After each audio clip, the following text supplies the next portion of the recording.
नमस्कार, आप देख रहे हैं चक्रव्यूह मेरे साथ। सवालों के चक्रव्यूह में कांग्रेस के पूर्व मंत्री कैप्टन अजय यादव, आपका स्वागत है कैप्टन जी। Thank you. सबसे पहले तो यही जानना चाहूंगी, इतना लंबा समय आप कांग्रेस के साथ जुड़े हुए हैं, चुनाव देके इतना उतार चढ़ाव देखा, आज की मौजूदा राजनीतिक स्थिति को किस नजर से देखेंगे?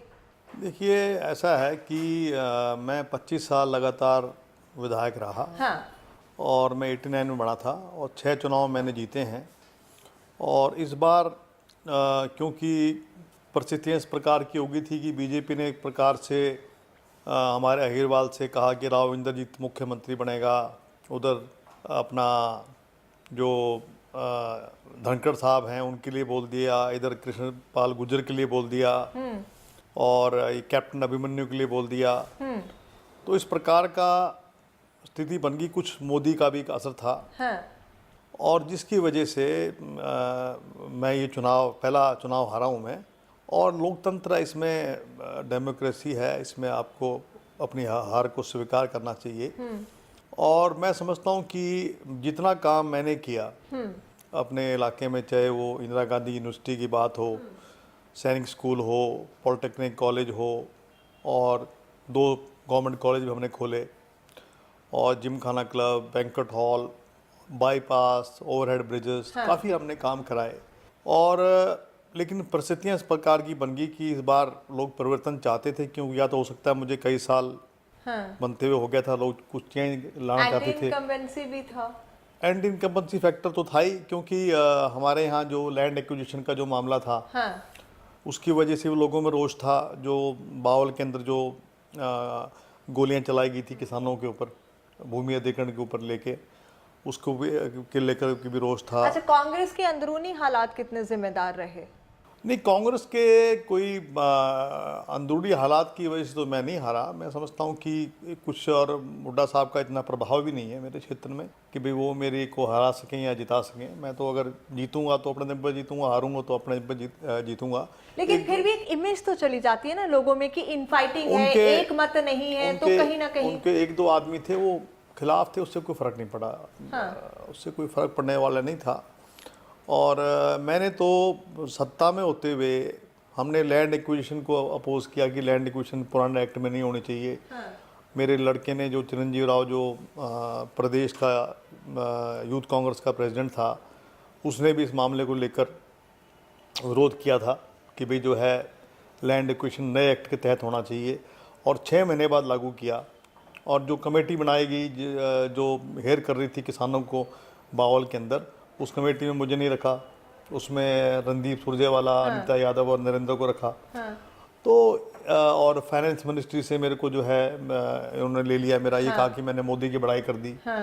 अब मुझे समझ नहीं आ रहा कि अगर मुझे जाना होता तो मुझे रामविलास शर्मा जी ने कहा था कि आप बीजेपी में आइए, हम आपको टिकट देंगे। मैं नहीं गया छोड़ के पार्टी, क्योंकि मैं बेसिकली कांग्रेसमैन हूँ। और जिस पार्टी ने हमें विधायक बनाया हो, मंत्री बनाया हो, और नंबर 2 तक की जो हैसियत मैंने रखी मंत्रिमंडल में, और बुरे वक्त में आप छोड़ के चले जाएं, तो ये अच्छी बात नहीं थी। तो मैंने कहा नहीं, हम लड़ेंगे। हार जीत चलती रहती है राजनीति में, इसके बाद की।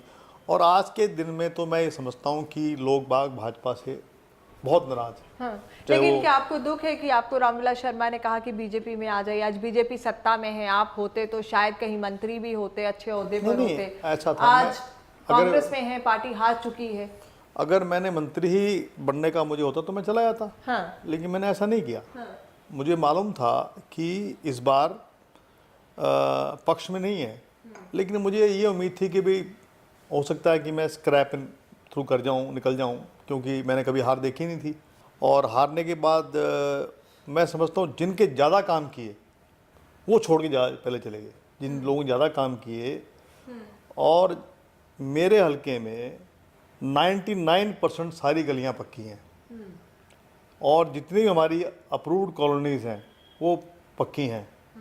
सीवरेज का बहुत काम करवाया, बैंक्वेट हॉल बनवाया, जिमखाना क्लब बनवाया, और 28 जातियां हैं जिनके हमने सामुदायिक केंद्र मैंने बनवाए, वो भी सब SC BC के लोग हैं। आपको ऐसा लगता है, कभी कभी ऐसी फीलिंग भी हुई है कि आपको ऐसा लगता है कि जो आप डिजर्व करते थे वो आपको नहीं मिला, अनदेखी हुई, वो आपके बेटे को लेकर भी हुई, आपको लेकर भी हुई? नहीं, देखिए ऐसा है कि मेरे को ऑफर दिया था उन्होंने चुनाव लड़ने का लोकसभा का। हाँ। तो मेरी उन दिनों में मेरी तबीयत ठीक नहीं थी मेरी, तो मैंने कहा कि मेरे लड़के को टिकट दे दीजिए आप। वो कहने लगे लड़के को नहीं देंगे, राव धर्मपाल को टिकट दे दी। तो आपने देखा आपने किस प्रकार के हालात पैदा हुए। अगर मेरे लड़के को टिकट देते तो यूथ जुड़ता। हाँ, विधानसभा में भी नहीं दी, फिर एडजस्ट नहीं हुआ। विधानसभा में उसको एडजस्ट नहीं किया। तो हालांकि मेरे को अपने जो भूतपूर्व मुख्यमंत्री हैं भूपेंद्र सिंह हुड्डा, वो मुझे तो कहते रहे कि मदद करूंगा और अंदर जाकर उल्टा बोलते थे। और ये कहना कि भी एक परिवार से दो आदमी को टिकट नहीं दे सकते, तो नवीन जिंदल को और सावजी जिंदल को दोनों को टिकट दे रखा है। हाँ, दीपेंद्र हुड्डा और भी हैं। दीपेंद्र हुड्डा और हुड्डा साहब ले रहे हैं टिकट। ठीक है जी, किरण चौधरी और श्रुति चौधरी, तो उनके लिए पैमाने दूसरे थे, हमारे लिए पैमाने दूसरे पर बढ़ा दिए। तो मुझे इस बात की कोई दिक्कत नहीं। मैं सोनिया गांधी जी को तब से जानता हूँ जब राजनीति में नहीं थी। जब लोग नरसिम्हा राव के चक्कर काटते थे उस वक्त मैं सोनिया गांधी से जाके मिलता था मैं, क्योंकि मुझे उंगली पकड़कर राजीव गांधी जी राजनीति में लेके आए थे। और जब मैं फौज छोड़ के आया था, राव वीरेंद्र सिंह ने कांग्रेस छोड़ दी थी, तो उस वक्त मैं जाके राजीव जी से मिला, उन्होंने मेरे को कांग्रेस ज्वाइन करवाई। और शमशेर सिंह सुरजेवाला जी जो हैं उस वक्त प्रदेश अध्यक्ष थे, उन्होंने मेरे को टिकट दी। अच्छा कैप्टन साहब, अभी के जो हालात हैं, जो हुआ सो हुआ, पार्टी कहीं इतनी बुरी तरह से हारी, अभी भी ऐसा नहीं लगता कि कोमा से बाहर निकलकर वेंटिलेटर तक भी आई हो? अभी भी भले ही किरण चौधरी को जिम्मेदारी दे दी गई है, लेकिन बटी हुई चीजें अभी भी साफ नजर आती हैं। तो ऐसे में आगे क्या होगा? कांग्रेस कैसे दोबारा रिवाइव करेगी? कि आज के दिन कोई ऑल्टरनेटिव नहीं है। इनेलो के अंदर जो हालात हैं वहाँ भी अजय और अभय के अंदर काफ़ी अंदरूनी लड़ाई है जी, और बहुत सारे लोगों को हरवाया भी एक दूसरे के दोनों ने। हाँ, ये नहीं कि वहाँ गुटबाजी नहीं है। बिल्कुल। और हमारे यहाँ जो सोनिया गांधी ने फार्मर्स के बीच में जाकर जो ओलावृष्टि के वक्त की सबको साथ लेके चली वहाँ, उसका एक मैसेज गया है। लैंड एक्विजिशन के मामले में जो हम विरोध कर रहे हैं उसका एक मैसेज गया है। लोगों में मैसेज आना चाहिए।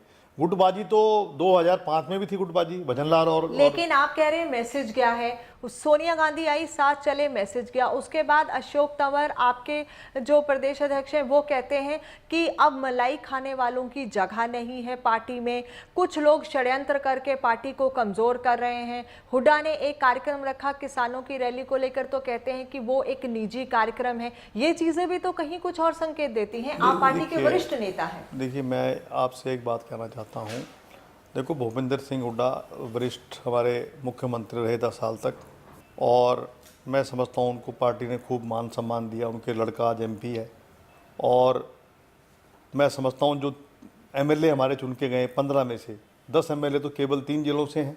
तो आफ्टर ऑल हारे क्यों हम? उसका जो कौन उसका जिम्मेवार है उसके लिए? एक किरण चौधरी जीती भिवानी में, एक रणदीप सुरजेवाला जीता, वो भी अपने दम पे जीते हैं। एक करण दलाल था, वो इनका रिश्तेदार था, वो बन गया। एक उदयमान और एक अपना वो नागर है। बाकी सब जो 10 MLA हैं वो हारे, वो सारे सोनीपत और झज्जर और रोहतक। और आप मुझे बताइए रोहतक प्रॉपर टाउन क्यों हारे? क्योंकि एक प्रकार से मैसेज चला गया था कि ये केवल जो है, अब जो हालात हिसार में हुए, अगर किसी नॉन जाट की बारात जा रही है तो बारात रोक दी, कोई लड़का पढ़ने जा रहा है कॉलेज तो उनको रोक दिया। और जिस प्रकार से दुकानों में आग लगाना और फैक्ट्रीज को जलाना, और 10 दिन तक जो है ये ट्रैक पे बैठे रहे, और पैरा मिलिट्री फोर्सेस आप बुला रहे हैं कि 10 दिन के बाद, तो उसका एक क्या मैसेज गया कि हम विद जो सॉफ्ट ग्लव्स हैं वो इस्तेमाल कर रहे हैं। अगर शुरू में ही अगर हम पैरा मिलिट्री फोर्स से बुलाते तो क्या मजाल है कि कोई ट्रैक पे जाकर बैठ जाए? तो उसका एक मैसेज गया। और हिसार के अंदर आप देखें पोलराइजेशन हुई, और कुलदीप बिश्नोई जो हैं उस वक्त MP बने, इस बार जो है थोड़ी सी वोटों से वो हारे हैं। लेकिन जो एक मैसेज गया कि भाई नॉन जाट्स के लिए जो है उनकी जो है जगह कांग्रेस में नहीं है, और भाई ये एक केवल जो है एक जाति का ही बोलबाला है, उसका हमें खमेजा भुगतना पड़ा इस चुनाव में 2014 के चुनाव के अंदर। और आप देख रहे हैं क्या हालात हुए। तो मेरा ये मानना है कि अब उनको ये सोचना चाहिए कि पार्टी के साथ चलें, उनका जो लड़के का अच्छा भविष्य है, तो अब 10 साल तक वो मुख्यमंत्री रह लिए हैं, खूब उनने सत्ता को भोगा है। हाँ। अब तो किसी और को मौका दे दें। हाँ। भाई वो चाहे शैलजा जी हों, चाहे वो अशोक तंवर हों, चाहे वो किरण चौधरी हों, चाहे वो कैप्टन अजय सिंह हो, तो सत्ता तो आती जाती चीज है, वो कहीं जा सकती है। नहीं। तो ये क्यों हो कि भी केवल जो है वही मुख्यमंत्री बने हैं और केवल उनके नेतृत्व में ही जो है कार्य किया लेकिन जाए। अशोक तंवर का ये कहना कि षड्यंत्रकारी कांग्रेस को कमजोर कर रहे हैं, मलाई खाने वालों की अब जगह नहीं, ये किस और इशारा करते हैं? ये तो आप उनसे पूछिए, मुझे नहीं पता किसके बारे में उनका इशारा है, मैं इसके बारे में मैं कुछ नहीं। लेकिन आपको लगता है कि ऐसे लोग हैं जो अभी भी कांग्रेस को कमजोर कर रहे हैं? नहीं, मैं तो नहीं समझता ऐसा। देखो, ऐसा है कि वहाँ से हुड्डा से साहब मुख्यमंत्री बनना चाहते हैं, तो रोहतक से वो क्या पीछे बीजेपी में नहीं था क्या?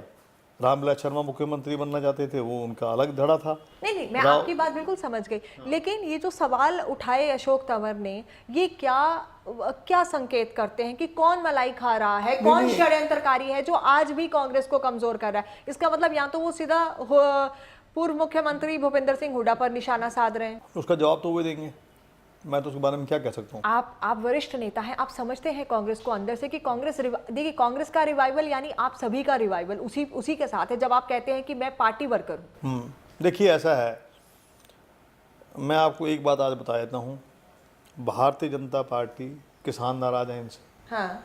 कर्मचारी नाराज हैं इनसे, पे स्केल्स नहीं दिए लोगों को, हाँ। बुजुर्ग आदमी परेशान है, 89 साल का बुजुर्ग जो है वो बैंक में पेंशन लेने जा रहा है, यूरिया नहीं मिला लोगों को, और महंगाई चरम सीमा के ऊपर है। आज लोग अपने आप को ठगा समझ रहे हैं। ये कहा था कि बहुत अच्छे दिन आएंगे, अब अच्छे दिन आप देख लीजिए कैसे अच्छे दिन आ गए हैं। 24 घंटे बिजली की बात करते थे, आज गांव में 11 बजे लाइट कट जाती है और सुबह 4 बजे लाइट आती है, और रात को मच्छर खाते हैं लोग। कहते जी हम सो नहीं पाते, और हर सदस्य एक मच्छरदानी लगा के सोता है गांव के अंदर। हमारे समय में सारी रात लाइट आती थी।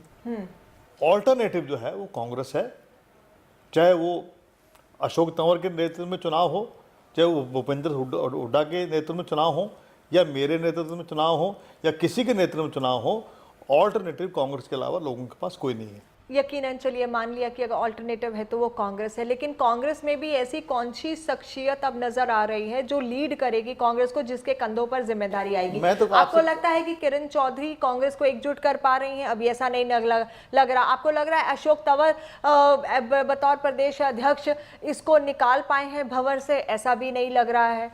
देखिए, ये तो हाईकमांड ने सोचना है किसको नेतृत्व सौंपना, और मैं कोई प्रश्न चिन्ह नहीं लगाना चाहता। मैं समझता हूँ किरण चौधरी जो है, उनका भिवानी में उनका अच्छा बोलबाला है, और अपनी ऐसे समय में सीट निकाल के आई हैं, तो ये तो है नहीं कि उनके पास कुछ है नहीं वहाँ। और अशोक तंवर ठीक है, इस बार चुनाव हार गए, लेकिन 2 दफ़ा वो भी एमपी बने हैं, और मैं समझता हूँ कि उनका अगर एक मैसेज है कि भाई जो हमारे एससी भाई हैं, उनका करीबन 22% वोट है हरियाणा के अंदर, तो ऐसी बात नहीं है कि इनके नेतृत्व में अगर चुनाव होता है तो हम चुनाव हार जाएंगे। और जाटों में हमारे पास रणदीप सुरजेवाला को हमने चीफ स्पोक्स पर्सन बना रखा है, और इसके अलावा विप हैं, अपने दीपेंद्र हुड्डा को विप बना रखा है, जो कि 24 घंटे वो करते हैं, और तो उसमें दिक्कत क्या है? तो फिर आपको क्या लगता है कि क्या स्ट्रैटेजी और प्लान होना चाहिए, और क्या स्ट्रैटेजी और प्लान कांग्रेस लेके चल रही है फॉर अ रिवाइवल? देखो, ऐसा है, चाहे भूपेंद्र सिंह हुड्डा हो, चाहे कैप्टन अजय सिंह हो, सोनिया गांधी ने जिसको अध्यक्ष बनाया है, जिसको सीआरपी लीडर बनाया है, उनके साथ मिलके हमें चलना चाहिए। और यही मेरी सलाह हमारे जो शीर्ष नेता हैं, चाहे वो भूपेंद्र सिंह हुड्डा हो, चाहे वो और कोई दूसरा व्यक्ति हो, उसको जो हाईकमांड ने जिसको नेतृत्व सौंपा है, उनके नेतृत्व में जो है कार्य करें। हो सकता है कि उनको भी मौका मिल सकता है, भूपेंद्र सिंह हुड्डा को भी मौका मिल सकता है, ये तो आनी जानी चीज़ है। अगर उनके भाग में ऐसा है तो उनको भी मिल सकती है, लेकिन मेरा ये मानना है कोई पैरेलल काम नहीं करना चाहिए, पार्टी के अनुशासन में रह के पार्टी के तौर पे काम करना चाहिए। यानी आपको लगता है कि वो पैरेलल काम कर रहे हैं? नहीं, मैं ये कह रहा हूँ कि अभी उन्होंने शुरू तो नहीं किया, मैंने सुना है कि भाई से वो करने वाले हैं। मेरा ये मानना है कि उनको पार्टी के साथ मिलकर एक स्ट्रैटेजी बना के, शैलजा जी एक हमारी सीनियर लीडर हैं, आपके अशोक तंवर हैं, भूपेंद्र सिंह हुड्डा हैं, अपने अशोक तंवर जी हैं, और मैं अहिरवाल से सबसे सीनियर लीडर हूँ। 7-10-15 आदमी बैठकर और ये स्ट्रेटजी बनाएं कि मिलके हम, चाहे मई से करना प्रोग्राम करना चाहें या कभी से करना चाहें, मिलके हम अपना कार्य करें। अच्छा, सीएजी की जो रिपोर्ट आई है, पहले भी आपसे चर्चा हुई उस पर, क्या उसको लेकर कांग्रेस या फिर भूपेंद्र सिंह हुड्डा बैकफुट पर हैं? क्योंकि रॉबर्ट वाड्रा पर जो बातें आई और खेमका ने जो ट्वीट किया, उसने कहीं ना कहीं सवाल खड़े किए। देखो सीएजी रिपोर्ट कोई बाइबल नहीं है। हाँ। और उसके ऊपर बाकायदा पब्लिक अकाउंट्स कमेटी उसको देखेगी, उसको बाकायदा उस पर डिस्कशन होता है, उसमें कुछ निकलेगा तो इनके पास कोर्ट है, कोर्ट में जाए। और जो के जलान सबसे ईमानदार हमारे आईएएस अफसर थे, उन्होंने बाकायदा इसके अंदर जांच करी। उसमें चीफ अपने और भी 2 मेंबर थे मेरे ख्याल से, एक तो गुप्ता जी थे या कौन, 3 मेंबर कमेटी बनाई थी, उन्होंने बाकायदा क्लीन चिट दिया था, इसमें कोई गलत काम नहीं हुआ। और मैं समझता हूँ कि ये इन्होंने एक मुद्दा उठाना है वाड्रा के नाम से, ये सोचते हैं कुछ ना कुछ इनको मिल जाएगा, लेकिन इसमें मिलने वाला कुछ नहीं है, कोई गलत काम नहीं हुआ और वक्त आपको बता देगा। इन्होंने राजीव गांधी के बारे में, बॉफर्स के बारे में बहुत इन्होंने बातें की थी, बॉफर्स में क्या निकला? कुछ नहीं निकला, बल्कि उस तोप ने कारगिल युद्ध जो है, अगर हम निकाल सके तो बॉफर्स तोप की वजह से निकाल। लेकिन सीएलयू के ऊपर तो कई बार बवाल हुआ है कि सीएलयू गलत हुए हैं, ऐसा है जमीन अधिग्रहण गलत हुआ है, कुछ लोगों को, बिल्डर्स को फायदा पहुंचाने के लिए किया गया है। ये तो टाइम पे रहा है अजय जी। देखो जी, लैंड एक्विजिशन के मामले में तो मेरी स्थिति बड़ी क्लियर थी और उसका मैंने विरोध भी किया मैंने, और नौकरी में मामले में मैंने विरोध किया था कि भाई आप केवल क्षेत्रवाद ना करें, पूरे तरीके से होना चाहिए। अभी इन्होंने बीजेपी वालों ने क्या काम किया है, आरएसएस के लोगों को जो है बागडोर सौंप दी, जो एचपीएससी के अंदर जो बीजेपी के कार्यकर्ता हैं उनको बागडोर सौंप दी। तो इनमें हमारे में क्या फ़र्क है? अभी कह रहे हैं कि कोई चिट पर्ची नहीं लेंगे, तो इनको एक कमेटी बनानी चाहिए जिसमें चीफ जस्टिस होता, विपक्ष के नेता होता और मुख्यमंत्री होता, तीनों की कमेटी बनाकर, और वो चुनते एचपीएससी के मेंबर। अगर वाकई में अगर ये चाहते थे कि भाई भतीजावाद ना हो, तो इनने कौन सा जो है पहाड़ तोड़ दिए कि भी इन्होंने वही काम किया है। भारतीय जनता पार्टी ने कोई सबक नहीं लिया इन्होंने। जिस प्रकार से जो बातें हमारे पे ये दोष आरोपण कर रहे हैं। हाँ। और जहाँ तक सीएलयू की बात है, मुझे इस बारे में ना तो मैंने इसे डील किया है, लेकिन भूमि अधिग्रहण के मामले में मेरे हल्के में 10 गाँव की जमीन एक्वायर करी है, 5 गाँव की थी, इन्होंने कर दी, 5 गाँव भूपेंद्र सिंह उठा करके चले। मैंने इसका विरोध किया था और उस कमेटी में मुझे नहीं लिया गया और ये कह दिया कि साहब जो है, और मेरी फाइनेंस मिनिस्ट्री इस बात पे ले ली कि साहब मोदी के बारे में मैंने इतना ही कहा था, कृषि के क्षेत्र में 2% हरियाणा के अंदर जो है ग्रोथ है और 9% जो है वो गुजरात के अंदर है। मैंने मोदी का नाम भी नहीं लिया था, लेकिन जिस तरीके से उसकी जो है वो सीडी बनाकर और ये अखबारों में, हिंदू के अखबार में देना और उसको बार बार रिपीट करवाना, जैसे कि मैं मोदी का प्रशंसक हूँ। अगर मोदी का प्रशंसक होता तो मैं अभी बीजेपी में होता, मैं कांग्रेस में क्यों होता? तो मेरा एक मानना है कि कांग्रेस को ओबीसी फेस नॉर्थ के अंदर और दलित फेस नॉर्थ में प्रोजेक्ट करना चाहिए, जिससे कि ओबीसी भी समझे कि ये हमारी है, ये हमारी अपनी पार्टी है, किसान समझे हमारी पार्टी। जिस प्रकार अभी ये सिर्फ जाट पार्टी का ठप्पा लग चुका है, आपको लगता है? देखिए, जाट पार्टी का, कांग्रेस तो छत्तीस बिरादरी की पार्टी है और मैं समझता हूँ कि जो हमारा पिछला 5 साल का जो हमारा जो कार्यकाल रहा उसमें कुछ कमियां थी, जिसकी वजह से हमने हार का सामना करना पड़ा। 2005 के अंदर मैं सीआरपी लीडर था और हमने भूपेंद्र सिंह हुड्डा को मुख्यमंत्री बनाने में सबसे बड़ा हाथ कैप्टन अजय सिंह का है। एज सीआरपी लीडर मैंने इनके एक एक आदमी की मदद करी। भजन लाल को मैंने अपोज किया क्योंकि भजन लाल में भी अहम आ गया था और अहम जो है हुड्डा में भी आया। और जिसमें अहम आता है उसको अपना समय देखना पड़ता है। अच्छा, ये बताइए, आपके पास फाइनेंस भी रहा है, अभी का जो बजट आया उसको लेकर कितना डिफरेंस आप देखते हैं? फिर बिजली के बारे में भी, क्योंकि बिजली महकमा भी आपके पास रहा, सिंचाई भी आपके पास रहा, तब और अब की सरकार में क्या बदलाव देखते? देखिए, ऐसा है, बिजली में सिर्फ इन्होंने एक प्रोजेक्ट रखा है पानीपत का। हमने खेदड़ के अंदर भी हमने विचार किया था, उसको हम एक्सपेंड करेंगे। यमुनानगर को भी हम एक्सपेंड करेंगे, उसका कोई जिक्र नहीं है बजट के अंदर। दूसरा, एसवाइएल के ऊपर जो है कावेरी का जो वर्डिक्ट आया है उसमें बकायदा सुप्रीम कोर्ट की डायरेक्शन ये है कि अगर कोई भी प्रांत एक तरफा कोई एग्रीमेंट को निरस्त करता है वो अनकॉन्स्टिट्यूशनल है और अवैध है, तो उस बेसिस के ऊपर सेंटर को एसवाइएल का काम तुरंत कर देना चाहिए, शुरू कर देना चाहिए। कोई सुप्रीम कोर्ट में जाने की जरूरत नहीं है। वो जो वर्डिक्ट है दैट इज क्लियर कि सेंटर के ऊपर है। अब अगर ये सुप्रीम कोर्ट में दोबारा ये जा रहे हैं, किस लिए जा रहे हैं? जब कावेरी का वर्डिक्ट आ गया है, पंजाब ने जो निरस्त किया था 2002 के अंदर या 2003 में जो निरस्त किया था, जो इन्होंने टर्मिनेशन एक्ट जो पास किया था, वो तो कावेरी का जो वर्डिक्ट आने के बाद तो वो उसका कुछ बनता ही नहीं है। कोई भी आप एक तरफा आप कोई क्यों नहीं जल्दी ये हेयरिंग की करते? हेयरिंग करें जल्दी। हमारे समय में तो ये वर्डिक्ट नहीं आया था, इनके समय में ये वर्डिक्ट आया है, तो ये सेंटर को अप्रोच करें और उस वक्त एसवाइएल का काम शुरू करें। क्यों इसमें डिलाई कर रहे हैं? और दिल्ली के लोगों को तो हरियाणा तो दो तरफ से पिस रहा है, उधर पंजाब से पानी नहीं मिल रहा है, इधर दिल्ली वाले कह रहे हैं हमें पानी नहीं दे रहे। जो उनकी जितना पानी उनको मिलना चाहिए, अब दिल्ली हाई कोर्ट का ऑर्डर ये है कि उनके जो ट्रीटमेंट प्लांट्स हैं, मैं सिंचाई का महकमा मेरे पास रहा, उनको आपने फुल रखना है। उसके मुताबिक तकरीबन इनका जो शेयर है वो 0.7 MF है। हमारे समय भी 0.9 MF तक हम पानी दे रहे थे। इनकी जितनी जो 1994 का जो एग्रीमेंट हुआ था 5 स्टेटों का, उसके मुताबिक हम उनको दिल्ली को उनकी जो ऑथराइजेशन है एक उस कोर्ट की वजह से हम उनको ज़्यादा पानी दे रहे हैं, और आज भी दे रहे हैं on the cost of farmers of our area. NCR के अंदर गुड़गांव कितना फैल गया है, आप देखिए पानी उनकी भी हमें तो फिर अभी जो बीजेपी सरकार आई है उसके कारगुजारी को अभी तक और बजट को और उनकी चीजों को आप किस नजर से देखेंगे? उनके बजट में कोई नयापन है ही नहीं, कोई नया। आप मुझे बताइए कि क्या उन्होंने कोई मेडिकल कॉलेज में के बारे में कोई बात रखी? सिर्फ एक प्लांट उन्होंने बस रखा, पानीपत का प्लांट हम रखेंगे। पावर के बारे में, इरिगेशन के समय हमारे 2 बड़े बड़े प्रोजेक्ट हमने बनाए, BMN हासी बटान लिंक ब्रांच हमने बनाई, और एक हमने दादूपुर नलवी प्रोजेक्ट बनाया। हमने बीबीपुर लेक को भी जो है वो किया, जो आपके कुरुक्षेत्र के अंदर है।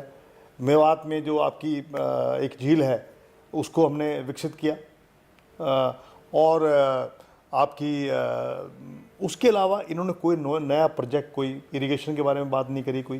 अच्छा, दूसरा पोल्यूशन के बारे में इन्होंने कहा कि पोल्यूशन बहुत है, कोई इन्होंने बट इनका ये कह देना कि खजाना बिल्कुल खाली सरकार छोड़ के गई है, इसीलिए हम कुछ कर नहीं सकते, इसीलिए लेकिन हम राहत दे रहे हैं, टैक्स नहीं कोई नया लगा रहे। अगर खजाना अगर खाली होता तो 15% फालतू कैसे ये बजट में इन्होंने दिखाया? और ये कह रहे हैं कि हमने टैक्स नहीं लगाया। सर्विस टैक्स नहीं लग गया क्या वैट नहीं लगाया डीजल पे? 5% और 2.5 वो पहले लगा चुके थे। सर्विस टैक्स होने से करीबन 18 ऐसी वस्तुएं हैं, चाहे वो आपका कंप्यूटर है, चाहे आपका रेस्टोरेंट में आप खाना, गरीब आदमी खाना खाने जाएगा, वो महंगा होगा, तो टैक्स तो पहले लगा चुके थे। ये उस बात को क्यों भूल रहे हैं? और बजट में कोई नयापन कोई था ही नहीं, दिशाहीन बजट था। कोई इनके पास कोई भी ठोस बात नहीं है। अभी जैसे सॉलिड वेस्ट मैनेजमेंट है, इन्होंने कहा कि हम सॉलिड वेस्ट मैनेजमेंट के ऊपर हम कार्य करेंगे। बताइए आप कौन कौन से शहर में काम करेंगे? उसका इन्होंने आज तक खुलासा नहीं किया बजट के अंदर। किस मद के अंदर हम कितने हम पैसे देंगे? ये नहीं कि केवल वेग बातें की हैं, हम ये कर देंगे, हम वो कर, जैसे मोदी ने वायदे किए थे ना कि हम जो है अच्छे दिन ला देंगे और 24 घंटे बिजली होगी, बेरोजगारी ख़त्म हो जाएगी, और ना जाने हम क्या कर देंगे, मेड इन इंडिया का ठप्पा लगा देंगे। तो मेड इन इंडिया के बारे में कौन सा काम किया है इन्होंने? कौन सा नया IMT खोलने की बात करी? हमने तो खरखोदा में नई IMT खोली थी, राई में नई IMT हमने खोली थी हमारे समय में। ये क्यों नहीं आप जाके सिरसा में IMT खोलते? क्यों नहीं जाकर आप IMT खोलते भिवानी में? क्यों नहीं IMT आप खोलते महेंद्रगढ़ में, ताकि वहाँ पर रोजगार मिले लोगों को? क्यों गुड़गांव को एक कंक्रीट का जंगल बना रहे हैं?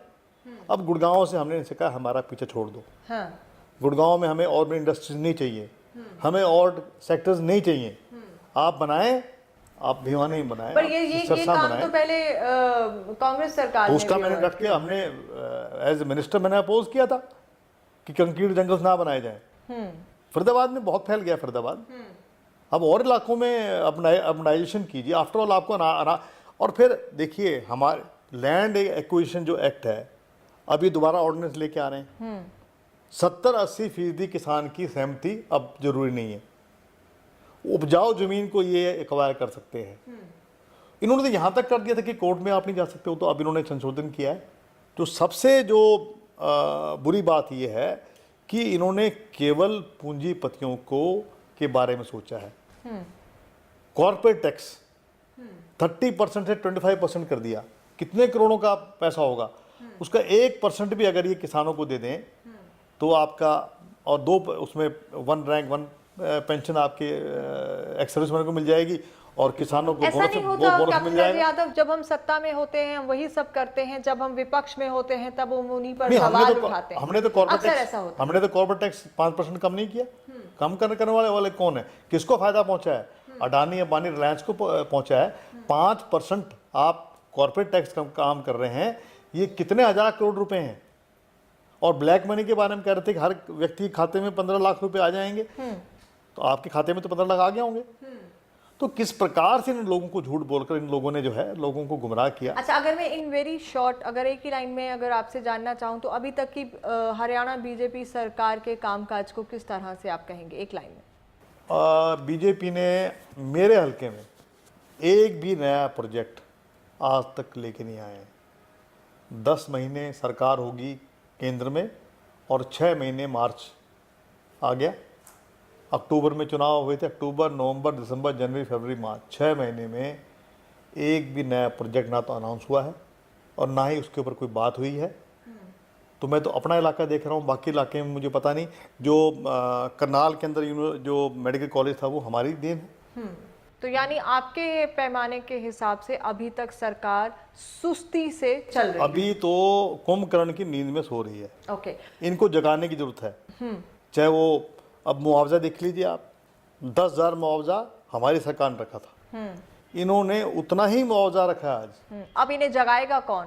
हम जगाएंगे। जैसे सोनिया गांधी जी गई थी, आप बताइए मेरे को, एक किसान जो है, जो किराए पे जो ज़मीन लेता है किसान, जिसकी मालिक होता है, उसको मिनिमम जो है, जो आपका माल जिसे कहते हैं, 20,000 रुपये प्रति एकड़ वो देता है। क्योंकि अंदाजन उसमें 35-36 हज़ार रुपये मिलते हैं, उसको 15,000 उसके बचते थे और 20,000 जो पे मालिक को दे देते थे। जिस किसान ने ज़मीन ली थी माल के ऊपर, उसको अगर आप 10,000 रुपये दे देंगे, वो तो मर गया। तो कम से कम 25,000 मुआवजा इनको रखना चाहिए था। चलिए, बेहतर। अच्छा, अब एक ही लाइन में ये भी बता दें कि कांग्रेस के रिवाइवल का क्या फॉर्मूला है आपकी नजर में? एक ही फॉर्मूला है, जिसको सोनिया गांधी जी नेतृत्व दें, चाहे वो भूपेंद्र सिंह हुड्डा हो, चाहे अशोक तंवर हो, चाहे वो किरण चौधरी हो, चाहे वो कोई व्यक्ति हो, चाहे वो कैप्टन अजय सिंह हो, उनके साथ मिलकर और अपने जो प्रभारी हैं जनरल सेक्रेटरी उनके साथ बैठकर एक कंक्रीट एक अपनी रणनीति बनाएं कि किस प्रकार से हम सरकार को घेर सकते हैं। अभी तक तो वो हुआ नहीं, क्या होगा? अगर ऐसा नहीं हुआ तो नुकसान तो होगा, लेकिन फिर भी कोई ऑल्टरनेटिव नहीं है आज सिवाय कांग्रेस के। चलिए, बेहद शुक्रिया हमारे साथ इस कार्यक्रम में शामिल होने के लिए। बीजेपी का कोई ऑल्टरनेटिव है तो कांग्रेस, ये कहना है कैप्टन अजय यादव का। लेकिन कांग्रेस के रिवाइवल का फॉर्मूला अपने आप सवालों में घिरा हुआ है। वो फॉर्मूला कितनी जल्दी कांग्रेस ढूंढ पाती है, ये देखना यकीनन दिलचस्प है। फिलहाल लेते हैं आपसे इजाजत। नमस्कार।